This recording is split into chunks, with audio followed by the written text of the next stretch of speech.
Так, мына жерде тағы мынадай контейнер үй жасалып отыр. Қараңыздар, сыртына көлденеңден бүйтіп ағаштар қалған. Неге десеңіздер, мына сыртын тағы да минватымен утеплять етеміз.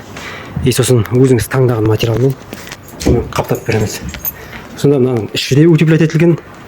Мына сырты да двойное утепление.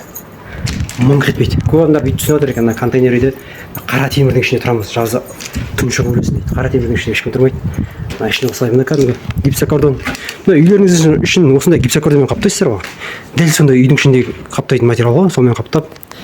Үй сыртын маңайда қаптаса, даже оны контейнер екенін білінбей қалады. Кейбір қалаларда байқасаңыздар, андай кофейня нелер бар. Кофейня, донерный, мана фастфуд сондай шағын кафелер бар, ресторандар бар. Яғни как будто бір кірпіштен салынған сияқты. Көбінесе осындай каркастан контейнермен салған, просто сыртын әдемі панельдермен қаптап тастайды да. Ешкім айыра алмайды. Ну каркас па или кірпіш па, адам айыра алмайды.